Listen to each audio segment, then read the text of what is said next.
rápida também a apresentação, e eu gosto que vocês entendam de onde vêm as coisas.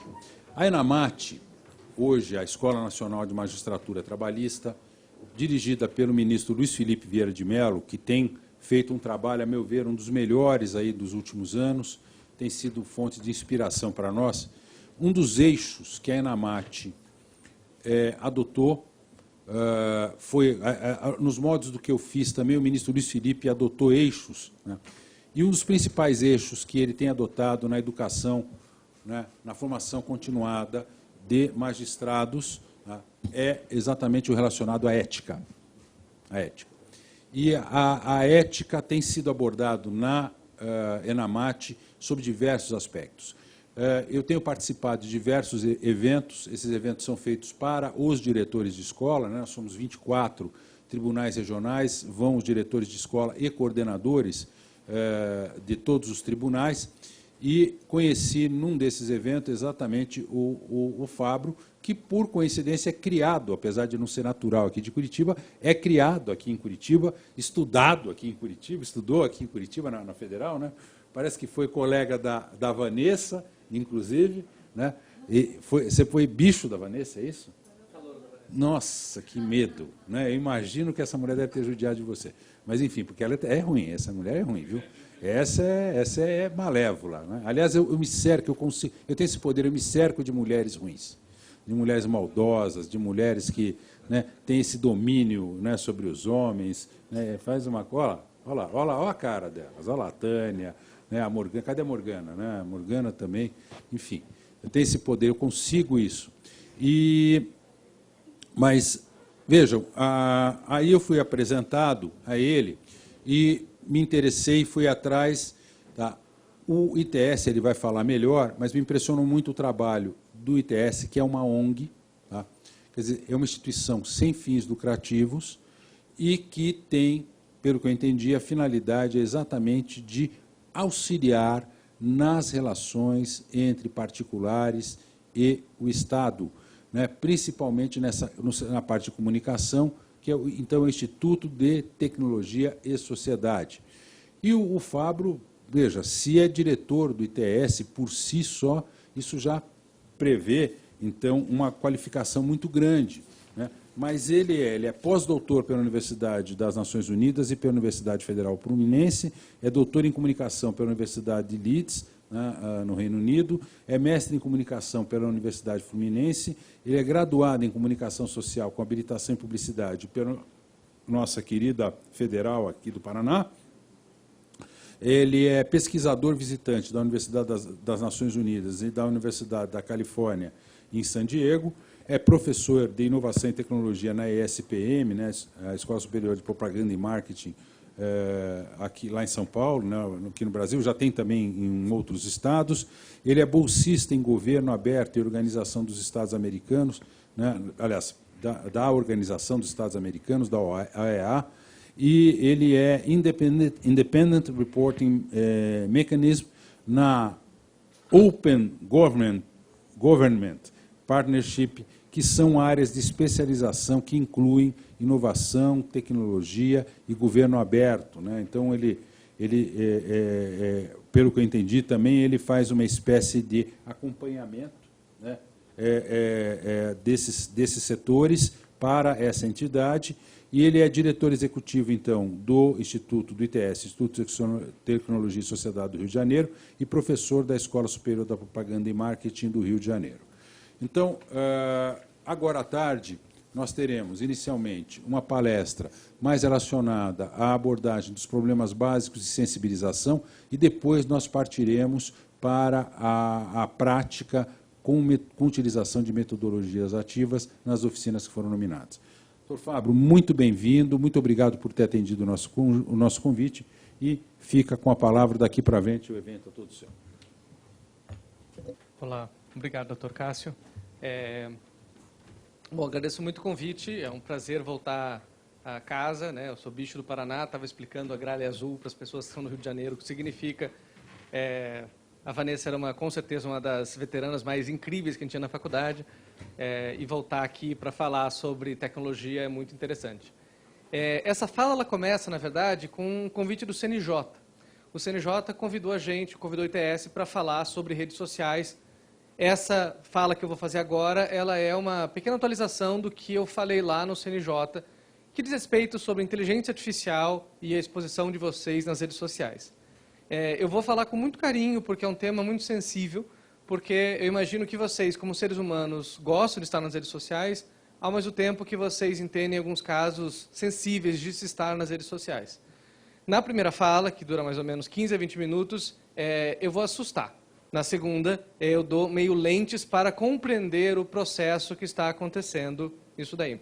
E eu não vou falar de Intercept Moro, eu não vou falar de juiz que manda áudios, não é esse tipo de análise micro. É mais uma visão macro do que significa de você ter pessoas do judiciário, servidores e magistrados nas redes sociais.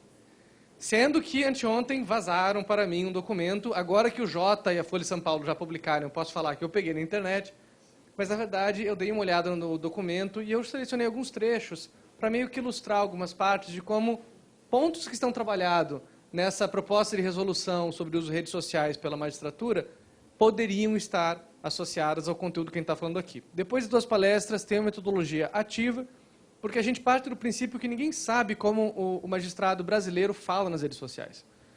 Primeiro, o judiciário brasileiro é muito peculiar, e, segundo, existe muita pouca pesquisa, estudo sobre melhores práticas de fazer. Então, como metodologia ativa, a gente vai usar vocês para construir essas boas práticas que estavam sendo feitas. A metodologia foi feita antes desse documento chegar a mim, senão eu já teria mudado um pouquinho, mas ela tem uma associação, vocês vão ver que parte desse documento está lá também. Parágrafo único do documento que foi compartilhado. É estimulado o uso educativo e instrutivo das redes sociais por magistrados para fins de divulgar publicações científicas, conteúdos de artigos de doutrina, conhecimentos teóricos, etc., etc. Lembrando que existe aqui, nessa fala minha e no documento, claramente uma ideia de que há um bom uso das redes sociais pelo magistério. E talvez, se vocês conseguirem enxergar as redes sociais como eu enxergo, talvez fique mais fácil de vocês colocarem o expertise que vocês têm para tirar o melhor da sua magistratura. O roteiro que eu vou passar por vocês, ele não é muito comum. Eu vou começar falando sobre a personalização da política, depois eu vou falar de profiling, que é de você fazer um perfilamento, de você fazer o perfil de alguém através da inteligência artificial nas redes sociais, e o impacto que isso tem já de produtos desenvolvidos de profilamento para o judiciário. Eu sou afiliado à Harvard University, no Berkman Klein. Eu sou também do World Economic Forum, no Global Forum de Direitos Humanos e Tecnologias, e eu estou no grupo de 30 países sobre veículos autônomos da União Europeia, então qualquer tema desse que quiserem falar comigo, podem falar, e no ITS eu sou diretor executivo. Muito do que eu trago aqui é fruto do que o ITS faz em novas tecnologias, uma das coisas é a inteligência artificial. Então, em 2017, nós trouxemos do Rio de Janeiro, durante 3 dias, 400 pessoas de 40 países para pensar sobre redes sociais, para pensar sobre inteligência artificial e suas aplicações no trabalho e outras áreas. Começando então, o judiciário e os demais poderes das redes sociais. Considerando que a integridade da conduta do magistrado, fora do âmbito da atividade, contribui para uma fundada confiança no cidadão da judicatura, impondo-lhe restrições e exigências pessoais distintas das acometidas ao cidadão em geral. Então, se entende que, pelo menos pela proposta regulatória, de que o magistrado e o servidor na rede social, ele tem algumas limitações que não se aplicam a mim, acadêmico, professor, inteligência artificial, vai saber. Existe uma proposta de que há um uso positivo, mas existem também algumas restrições. O que isso significa? Talvez uma coisa central aqui é lembrar que o magistrado não toma decisão pelo Twitter. Na verdade, a rede social ela não faz parte da vida profissional do magistrado no seu core, que é um pouco diferente de como você poderia imaginar outros poderes. Então, quando você pensa no executivo, você pensa que o fato de haver um mecanismo de eleição, o fato de haver uma questão diretamente ligada ao voto, exige dele uma presença nas redes sociais de promoção de suas políticas nas redes sociais. Eu estava no evento e o primeiro-ministro Trudeau do Canadá perguntaram para ele quanto ele pagaria para deletar o seu perfil da rede social. E o Trudeau falou, olha, é meu trabalho, eu não posso aceitar dinheiro, porque para eu ser um primeiro-ministro, eu preciso ter a minha conta de Twitter, eu preciso ter as minhas redes sociais. Então, a discussão do do judiciário com o executivo, ela tem que ser radicalmente diferente, porque são funções do setor público muito diferentes. Também é muito diferente se você pensar o legislativo. Esse daí, na época do CNJ, foi um dos últimos casos que eu peguei, do Cajuru, aonde ele pede que as pessoas ajudem ele a definir um tema. O legislativo também, por ter a questão do voto, ele é radicalmente diferente do judiciário. E é importante lembrar disso, porque senão a gente pensa que as redes sociais e o funcionário público são semelhantes, mas o magistrado ele é consideravelmente diferente. O judiciário ele é menos permeado pelas redes sociais que os demais poderes, isso é essencial no debate. O like não é combustível da tomada de decisão. Eu não consigo imaginar que a base da decisão do magistrado seja quantas pessoas curtiram, deram coração ou vomitão na sua decisão. E o compartilhar não é razão de decidir do magistrado, embora dos outros poderes isso possa ser. O uso privado das redes sociais. E aí, quando a gente fala de rede social, a gente tem que falar de algoritmo. Algoritmo é uma fórmula matemática que é criada com base de vários dados.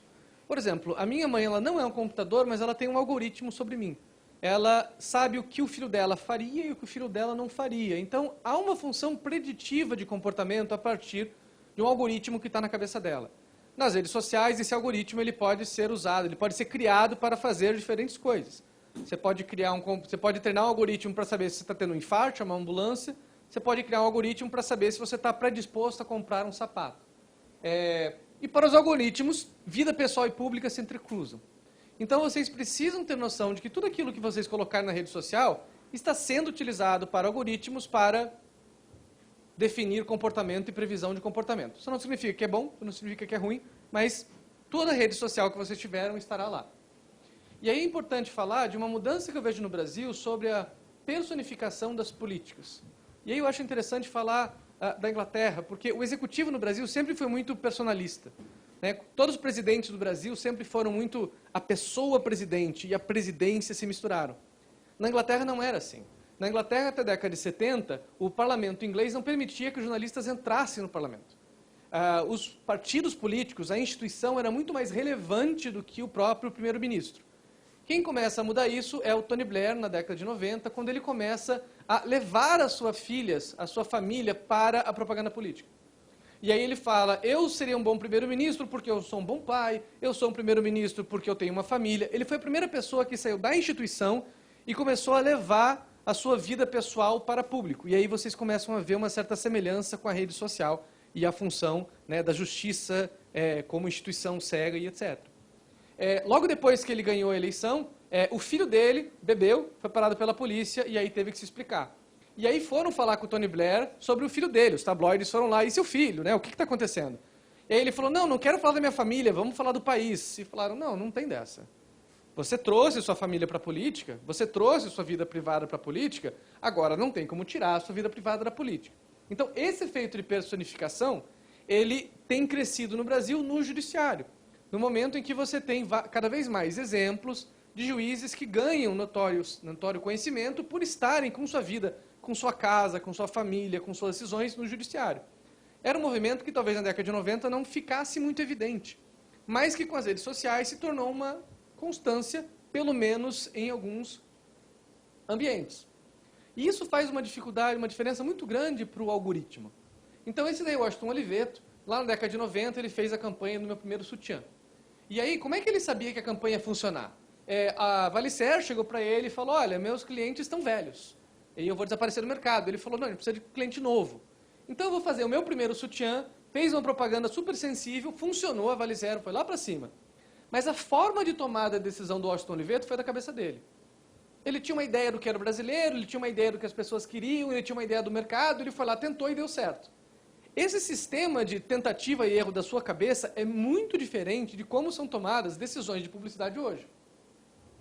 Então, hoje existe um ecossistema de empresas, data brokers, pessoas que tratam dados e etc., gigantesca. De forma que eu consigo prever comportamento com muito mais assertividade do que eu conseguiria antes. Talvez a publicidade do Washington Oliveto nunca tivesse saído se a gente vivesse hoje. Dito isso, o que eu estou falando é que os dados que vocês colocam nas redes sociais, vocês podem não conhecer poucas dessas marcas, mas todas essas têm o seu post do Facebook em alguma medida. Todas essas têm o seu post de Twitter. e vocês nem conhecem elas. Elas estão numa cadeia que vocês não têm controle. Então, da mesma forma que é possível você, quando vai no banco, saber se você vai ter acesso ao crédito ou não, através de um bando de informação que você pode fazer um credit score, é possível também fazer um judicial score, um magistrado score, um servidor público score. Isso é uma característica, não é algo que vocês controlam, é simplesmente uma característica. Então, você será profilado pelo Twitter, você será profilado pelo que você fala nas redes sociais. Né? Embora você não decida pelo Twitter, o Twitter vai dizer muito sobre a sua vida para os algoritmos. Não que isso seja correto, mas para os algoritmos vocês estão lá. Então, outra parte lá do texto, considerando que é dever do Estado assegurar que os magistrados possam, abre aspas, decidir todos os casos que lhes sejam submetidos com imparcialidade, baseando-se nos fatos de conformidade com a lei, sem quaisquer restrições e sem quaisquer outras influências, aliciamentos, pressões, ameaças, etc. Então vejam que difícil que é de eu proteger um magistrado de que ele não vai ter essas pressões de alguém queira usar o algoritmo, porque uma vez que ele está na rede social, é possível de você utilizar essas informações para um profilamento do que está acontecendo. E grande parte disso é das possibilidades que se abrem com o uso de inteligência artificial, machine learning, né, de você treinar algoritmos para desempenhar tarefas. Então, o direito de scrapear a internet, ou o direito de você ler informação e reusar ela, não é um direito, mas é uma prática cada vez mais comum. É a capacidade que você tem de, já que publicou, talvez eu possa fazer um uso. Né? O Fone Dados foi um dos sites que, há pouco tempo atrás, compilava várias informações de alguém e base dos dados eram da telelistas, eram dos dados telefônicos publicados na internet. Se você tem Lattes, você já deve ter visto aí o Academia Edu, que ele vai ler seu Lattes e gera um outro site a partir daquilo. Ou seja, toda a informação que está na internet, você coloca os robozinhos para ir lá e puxar essa informação e você vai alimentando uma base de dados. Então, pode ser que as suas redes sejam públicas ou privadas, tipo WhatsApp. Mas tudo que estiver na internet em algum momento será usado porque alguém pode querer aquele dado. Dito isso, essa, por exemplo, é uma ferramenta de controle social da Knight Foundation. A Knight Foundation ela é uma instituição internacional que trabalha muito com jornalismo investigativo. E aí ela criou, com base em decisões judiciais, um profilamento de como os juízes decidem, para saber se eles mudam muito de opinião ou pouco. Pegaram alguns casos que tinham a ver com direitos humanos, e aí você pode entrar aqui e ver como o juiz Fabro julga alguma coisa, ou se ele mudou de opinião ou não. Esse é um dado que é sensível e pode ser usado contra você ou a partir do controle social, de você ver como o judiciário está performando. Essa Lex Machina não opera no Brasil, opera lá fora, mas ela já é um serviço privado. Ela é um serviço de profilamento das decisões. Então, é um serviço quase legal, onde ele vai ver se você quer colocar uma ação, qual a chance de ganhar, quais as decisões mais propícias e ela utilizará dados das redes sociais, que é uma diferença da Knight Foundation. Então, vamos supor, por exemplo, que o Fabro tem um barco, e o Fabro sempre gosta de barco. Se houver um caso como barco, a inteligência artificial vai fazer uma correlação. Se outras pessoas que têm barco tiverem um comportamento de votar no Bolsonaro, o Fabro, por ter barco, para a inteligência artificial, vai entender que vota no Bolsonaro. E você nunca vai entender como é feita essa salsicha, porque vai havendo uma mistura de dados que ela tem que dar resultados. Então você não sabe como os seus dados pessoais serão comparados ou utilizados com o que estão. O Estadão faz muitos dados sobre os judiciários. Você compartilha aquele link na internet. Para a inteligência artificial, você sabe quem mais compartilhou aquele link, quais outras contas do Twitter compartilharam aquele link. E daqui a pouco, eu estou associado a uma bolha que compartilha aquilo ou não. E ao falar isso, eu estou falando que vocês têm muito pouco controle sobre as externalidades que podem acontecer das postagens que vocês têm nas redes sociais. Essa é só uma característica do cenário que está lá. Né? E aí você tem o Ravel, que entenda como os juízes pensam, escrevem e definem.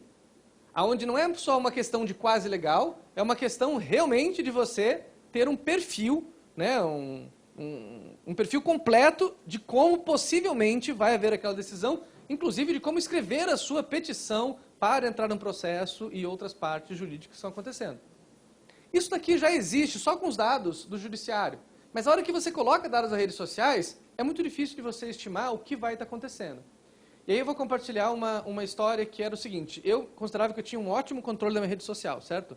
Eu tenho minha rede privada, que é o Orbaf, porque quando eu tinha 14 anos, eu fiz uma cartinha para uma revista de games, de como passar de uma fase, e publicaram. E como meu nome é Fabro Steibel, a chance de você me achar no Google é muito grande. E aí, um dia eu me achei lá, né, aos 17 anos, lá, cartinha, 14 anos de games, e eu falei, gente, que vergonha. E aí eu inventei o Orbaf. O Orbaf sou ao contrário. Então, toda a minha rede privada é o Orbaf. E há anos eu tenho Orbaf. E eu tomo muito cuidado da minha rede pública. E aí eu estava dando aula para os alunos, eles pediram uma improvisação de como escrever um currículo. Eu falava, entre no seu Facebook e veja tudo aquilo que que quem vai te contratar, o RH, falaria sobre você. Crente que eu estava completamente tranquilo. E aí alguém falou, Fabro, você fuma maconha? Eu falei, oi? Como, assim, como a gente chegou aqui? Da onde? Lá em 2013, ele achou uma charge que eu publiquei, que por algum motivo tinha um motivo associado a drogas. Não era sobre drogas, mas tinha. Mas olha como um olhar rápido poderia deduzir um comportamento que é altamente danoso para a minha imagem como trabalho, e eu sem controle nenhum. Agora imagina que em vez de ser alguém que vê aquilo, é um algoritmo. Provavelmente, se eu fosse um juiz, e se eu publico coisas que têm a ver com drogas, talvez eu faça um profilamento da minha posição sobre drogas. Talvez se eu publico sobre Uber, talvez eu faça um profilamento sobre o potencial que você tem de saber sobre tecnologia ou não. E por aí vai. Tudo quanto é informação pode ser tratada, e talvez será. Então, estar nas redes sociais é ter essa consciência. Por isso que essa frase de introdução de redes sociais e inteligência artificial judiciária. A próxima fala, ela é sobre 5 lentes, e aí a gente vai para a metodologia ativa. Mas, tem alguma dúvida? Querem comentar alguma coisa? Não? Estão assustados? É o objetivo. Fazer parte da metodologia. Desculpa, mas eu quero destacar, eu quero reforçar esse conceito de que isso tem ficado muito claro nas nossas instruções na ENAMAT e também aqui pela pesquisa que nós fizemos na Escola Judicial, que não dá para dissociar a figura do juiz, né, do desembargador Cássio, do Cassião. Não tem. Eu sei que tudo que eu publico, né, vão atribuir a alguma coisa relacionada aquele não é o Cassião. Aquele é o desembargador Cássio Colombo Filho, do TRT do Paraná, que está fazendo aquela publicação. Eu acho que assim, isso tem que ficar muitíssimo claro, né, fazer esse apanhado. E outra coisa, cada vez que eu vou lá e dou um like, né, põe um coração ou um vomito lá, não, alguma coisa nesse sentido, tá, aquilo está sendo entendido pelas redes sociais como um apoio ou não àquela pessoa ou aquela ideia, né? Nada no sentido de que eu gostei daquela matéria porque eu vou dar por isso eu vou dar um like. Eu acho que isso é muito importante a gente entender, que o juiz, quando participa de uma rede, ele está, na verdade, empenhando um pouco o Poder Judiciário e está deixando transparecer que aquela opinião dele é a do Judiciário. Dando um exemplo prático do próprio Facebook, eles colocaram a ferramenta de nesse dia. Então, eles pegavam uma postagem sua de um dia e mostravam para você. E logo que eles começaram, a ideia era um dia feliz, seu aniversário, sua formatura e etc. Mas daí você tinha o aniversário do filho que morreu. E aí você começava a ter coisas que eram muito complicadas do algoritmo entender o que era. O que eles fizeram? Eles treinaram o algoritmo para, através de quantos likes, tipo de comentários, separar o que é uma mensagem positiva do que é uma mensagem controversa. Então, se eu posso, como algoritmo, saber que tipo de postagem é isso, eu poderia, se eu fosse, por exemplo, fazer um profilamento do Cássio, eu poderia ir nas redes sociais deles e achar as mensagens mais positivas do Cássio. Achar 5 pessoas que ele mais se relacionam. E aí eu faço rapidamente um perfil de quem possivelmente é o Cássio. Isso não quer dizer que é ele, mas quer dizer que eu, que quero exercer uma influência no judiciário ou em alguém que toma a decisão, eu vou fazer o uso daquela informação para oferecer um brinde, para fazer uma fala, para chamar você para um evento. Vá saber que tipo de informação que eu posso automatizar para influenciar no judiciário nesse momento. Vocês estão fazendo uma observação aqui, não quero entrar em um debate sobre o tema que não é o propósito, mas eu concordo com essa fáctica com a observação que se faz no caso de que, infelizmente, ainda há essa percepção. infelizmente. Tá? Porque isso é fruto de uma cultura, de certa maneira, palaciana, que ainda existe no Brasil, que entende que a figura de autoridade transborda o exercício do cargo e se incorpora à pessoa. E passa a haver uma confusão entre a pessoa que é juiz, como se isso fosse uma qualidade pessoal intransferível, permanente, que ocorre 24 horas por dia, e estar juiz, que é como eu acho que deve ser, que é a pessoa que está investida e na efetivo exercício das atribuições do seu cargo. A meu ver, esses espaços têm que ficar muito claramente afastados e separados, ainda que eu admita e concorde que ainda não estão, embora eu ache até que hoje nós estamos muito mais avançados nisso do que estaríamos, por exemplo, 80 anos atrás, em que realmente a figura do juiz, é o juiz que está vindo jantar, é o juiz que está entrando no restaurante, é o juiz que está vindo no cinema. Não tem mais isso, né? Nós avançamos muito nesse sentido, mas ainda tem. E aí a minha crítica é, do ponto de vista institucional, nós devemos caminhar no sentido de reforçar esta confusão ou no sentido de afastar essa confusão e deixar claro onde começa e onde termina o papel do juiz. E a sensação que eu tenho é que, lamentavelmente, nós estamos nos encaminhando no sentido que eu jamais imaginei, que era no sentido de reforçar essa confusão, de jogar a figura do juiz para além do efetivo exercício das suas funções, invadindo efetivamente a esfera privada da vida dele, que não guarda nenhuma, ou não deveria guardar nenhuma relação com a sua atividade jurisdicional, e o que é pior, isso está se espraiando para além das autoridades públicas, está se espraiando para a iniciativa privada também. Então nós vemos muitos casos, porque a professora não sei o que estava dançando funk no final de semana, então ela tem que ser demitida por justa causa, porque não pode ensinar meus filhos por conta disso. Tá? Então realmente essa confusão entre as diversas esferas da vida social da pessoa, a meu ver, ela deveria ser combatida institucionalmente e não reforçada, porque ela tem um efeito deletério. Tá? Essa é grande. O que me assusta não é a possibilidade de me fazer profile e tal, pode fazer à vontade, não tem problema, isso é um fato da vida. O que me assusta é, ao invés de nós estarmos combatendo uma confusão, nós estamos reforçando ela institucionalmente. O que eu posso fazer é, numa das mesas da metodologia ativa, colocar esse ponto. E aí coletar de vocês mais tons de cinza sobre isso daí. Aí, entendi seu ponto, não tenho uma resposta, porque não é, como eu sou de fora do judiciário, não vou me arriscar a palpitar. O que eu posso dizer é, como não juiz, como eu já tive, de certa forma, minha vida confundida, por mais que eu quisesse planejar. Então, a minha esposa tem um Instagram, ela adora o Instagram. E eu tenho a política de nunca aparecer no Instagram dela. Porque eu imagino que eu só apareço nas redes sociais sendo profissional, eu nunca apareço sendo privado, é isso. Daqui a um tempo, ela fez um stories dentro do meu apartamento. E aí, várias coisas que eram objetos pessoais estavam públicos. Ficou muito difícil, na verdade, de eu controlar, pelo olhar dos outros, a minha vida privada. E aí, alguns alunos vieram comentar. Então, foi uma dificuldade que eu tive, que eu defini a política que eu não queria as duas vidas misturadas, mas eu não consegui separar porque tem a externalidade de tão passado está. Só mais uma consideração. Num dos cursos que houve da Enamate, Alberto, deixa eu só te alertar, então foi uma técnica da ONU falar sobre isso, tá? E veja, isso não é só no Brasil, não. Veja, no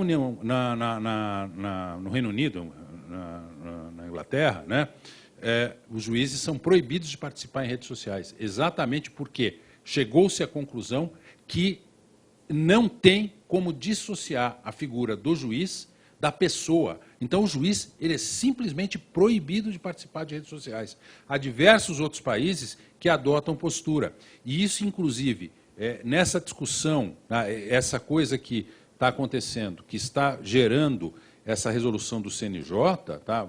Só para vocês entenderem também, é o seguinte, o ministro Lélio está lá no CNJ, é o representante da magistratura trabalhista no CNJ e foi encarregado disso, de fazer a regulamentação. O ministro Luiz Felipe, percebendo isso, falou, ô Lélio, peraí, eles são muito amigos, né? Vamos debater isso aqui antes. E aí ele partiu para um debate, ele abriu um debate, tentou abrir um debate com os magistrados, porque para não fazer como o CNJ sempre faz, que chega e põe, vai ser assim. E a partir dali nós fizemos um encontro onde compareceram os corregedores e os diretores de escola. E aí nós dividimos, olha, a direção de escola tem que trabalhar com a educação do juiz para uso de redes sociais. E Até o Pepe estava nessa reunião e tal, e o Pepe ainda brincava, corregedor é sangue nos olhos.